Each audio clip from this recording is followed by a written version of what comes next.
Miren, voy a compartir con ustedes este texto que publicó anteayer, sí, el 28, el compa Javier Hernández Alpizar, a quien muchos de ustedes ya conocen, y que está en Proyecto Ambulante. Fíjense, el título es bien interesante. ¿A qué se opone el EZLN? Para poder entender un poquito del pensamiento de los compañeros. Y luego la segunda parte también es muy interesante. ¿Y quiénes se oponen a él? O sea, al EZLN. Ahorita les leo el texto del compa Javier Hernández, pero quiero referirme a esta segunda parte de la columna, de la pregunta que publicó el compa Javier Hernández. ¿Quiénes se oponen a él? Les voy a mostrar porque se lo prometí. Un tarimapendécuaro entró hace un rato al video que acaba de publicarse aquí en el canal, donde pues una delegación de las compañeras de la comunidad indígena otomí de la Ciudad de México, que tienen tomado el INI en estos momentos y ya desde hace bastantes meses, que bueno, viajó al lugar desde donde están saliendo los compas, la delegación marítima que viene a Europa. Entonces este tarimapendécuaro entró al canal y yo le prometí, le dije, vas a salir en el próximo video, quédate atento, usaré tu comentario como ejemplo. Fíjense lo que dice el tal Anuar, tiene cara de chancho, por cierto. Anuar dice lo siguiente: ja, ja, ja, ja. Voy a hablar como hablaría Anuar, porque así hablan todos los adoctrinaditos. Alguien que les diga que los van a deportar al llegar a Europa. Ya no estamos en la época de la conquista. Se necesita pasaporte, visa, para poder pisar una nación. Así habla Anuar. Lo sé porque lo he escuchado. Porque cuando escuchas un adoctrinadito es como si hubieses escuchado a todos. Bueno, el tal Anuar primero miente. Y segundo, que es yo creo que lo más grave, que mienta pues es por ignorante. Lo más grave es la forma en que este tarimapendécuaro y muchos ven a los pueblos originarios de nuestro país. O sea, según este tarimapendécuaro, por el hecho de que son zapatistas, de que son indígenas, que es una comunidad indígena, por ejemplo en el caso de los otomíes que están ahí, que son indígenas, cree que los compas no saben de fronteras, de pasaportes, de visados.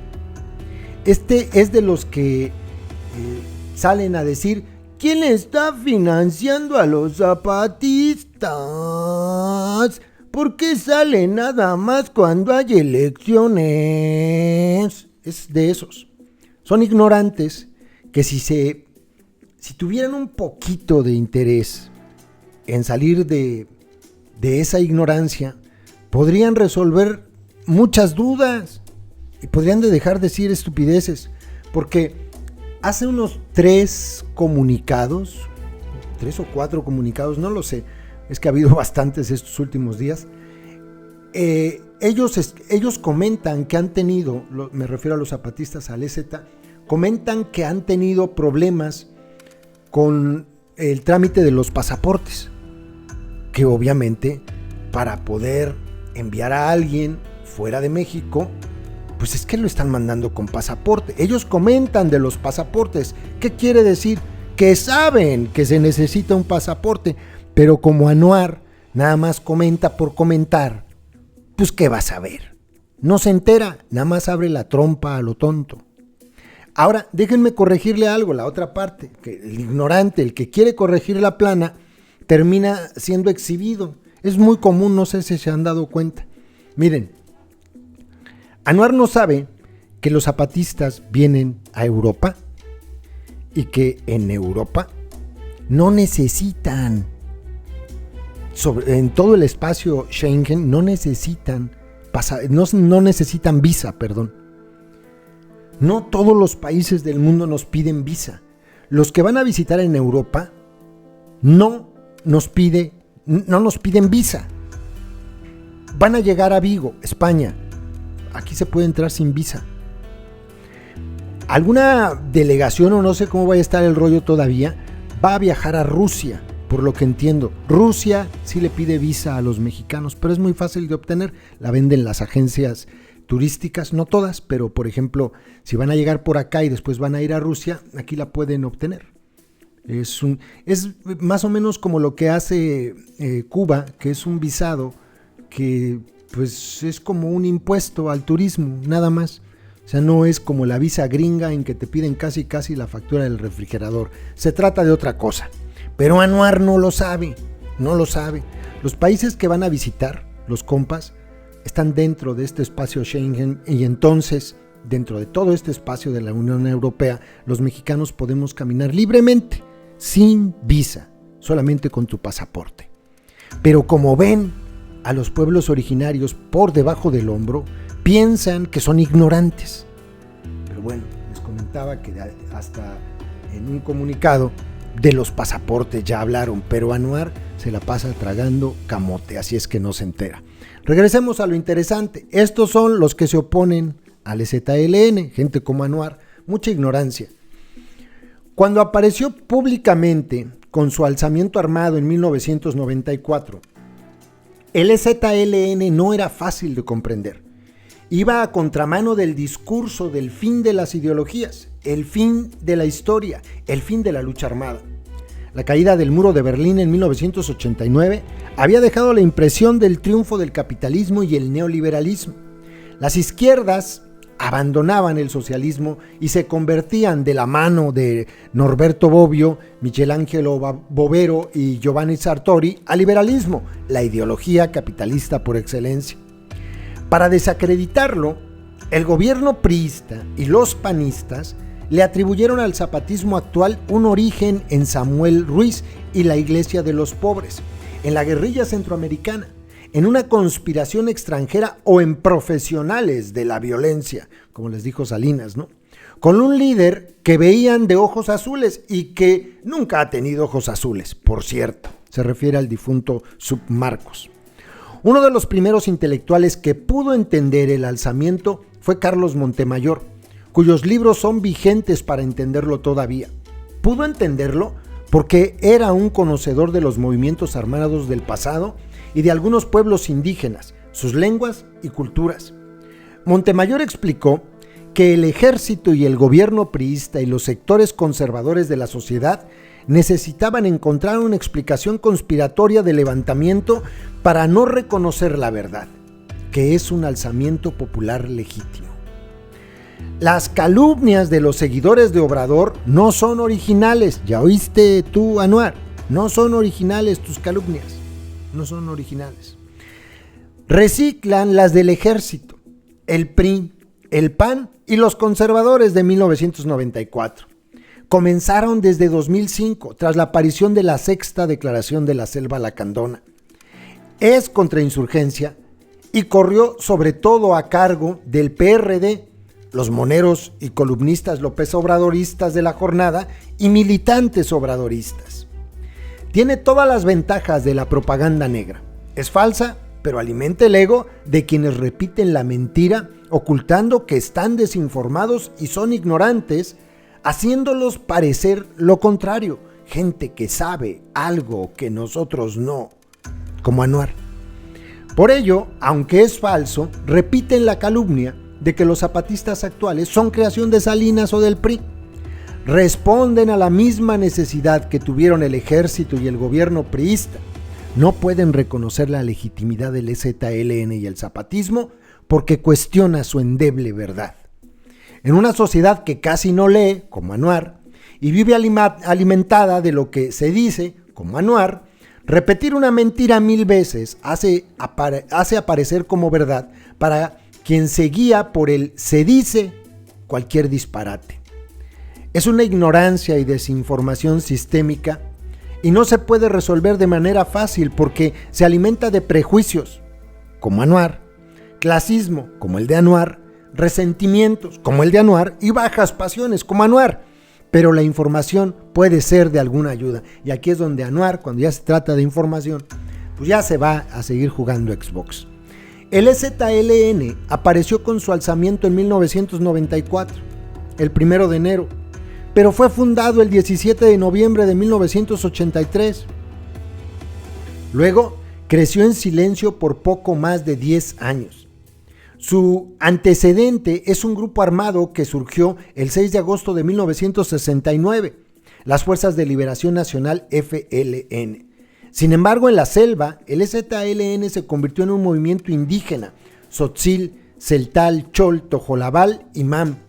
Las Fuerzas de Liberación Nacional se volvieron minoritarias y finalmente se desprendieron del EZLN hace una década. Terminaron cooptadas por el obradorismo en 2018. Todos ellos son paleritos de López. Cuando fue fundado el EZLN en 1983, tenía un año en el gobierno el primer neoliberal priista, Miguel de la Madrid.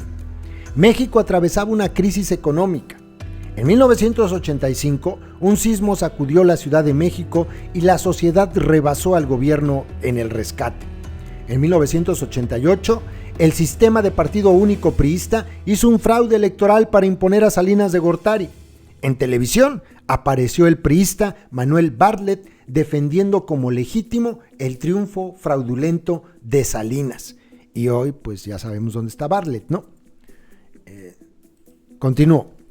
En el salinismo fue reformado el artículo 27 de la Constitución relativo al ejido, cancelando la posibilidad campesina de tener tierras. Además, se negoció con Estados Unidos y Canadá un tratado de libre comercio, estructura legal de libre comercio o neoliberalismo transnacional y transeccional. Es más o menos el mismo que, actualizado y vuelto a firmar, hoy rige. Entre otras razones, el fraude de 1988, la reforma al 27 constitucional y el Tratado de Libre Comercio de América del Norte fueron de peso para que las comunidades zapatistas votaran por el sí a levantarse en armas. El alzamiento destruyó a nivel nacional e internacional la imagen de Salinas y dio una estocada mortal al PRI, abriendo el paso a que partidos distintos del PRI ganaran después elecciones importantes. Fíjense nada más esto, qué interesante. Salinas de Gortari en aquellos años era el héroe del mundo mundial. Dicen, pues es que son creación de Salinas. Así dice Anuar. A ver, ¿Salinas se disparó al pie? Porque todas sus aspiraciones se fueron al carajo, a partir del estallido en Chiapas. Salinas era bien tonto que se disparó al pie. Sin el alzamiento del EZLN, el fin del priismo habría sido más lento y el crecimiento de los partidos de oposición menos exitoso. Cuando los partidos que eran oposición, principalmente PAN, PRD y Morena, escisión del PRD, atacan al EZLN, están atacando a un actor político sin el cual la alternancia de partidos en el poder no hubiera sido posible, o al menos habría tardado mucho en llegar. El EZLN ha sido sumamente crítico de todos los partidos, especialmente cuando están en el poder, sea el federal u otro nivel de gobierno.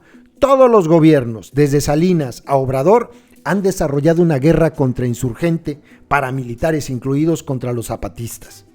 Todos los partidos en distintos momentos han hecho propaganda negra contra el EZLN. La actual militarización de territorios indígenas en todo el país, especialmente donde imponen los proyectos como el mal llamado tren, es el tren de la Sedena, así me gusta ese, tren Sedena, y el corredor interoceánico, cuenta con la aprobación de todos los partidos, porque comparten un proyecto común, desarrollismo capitalista y contrainsurgencia para despojar y proletizar a los pueblos indígenas. A todos ellos se opone el EZLN, acostumbrado a ir contracorriente de la coyuntura porque mira una causa más profunda, la defensa de la vida, no solamente la de los pueblos indígenas, ni siquiera solo la de la especie humana, sino a la vida en la tierra. Tiene razón Leonardo Boff cuando dice, los zapatistas intentan conscientemente crear una nueva alternativa y el sueño de ellos no es pequeño, es para toda la humanidad. A ver tú, Anuar, un espacio donde se puede enterar una persona que busca de buena fe información sobre el EZLN es el Centro de Documentación sobre el Zapatismo, el C2, que pues bueno, ya tuvimos aquí una plática con una de las integrantes de este centro de documentación sobre zapatismo, la compa Lola, pero pues eso tampoco Anwar se enteró. Él no sabe, él no, lo único que sabe es que pues son indígenas y los van a deportar a todos. Qué asco de gente. Saludos, compas.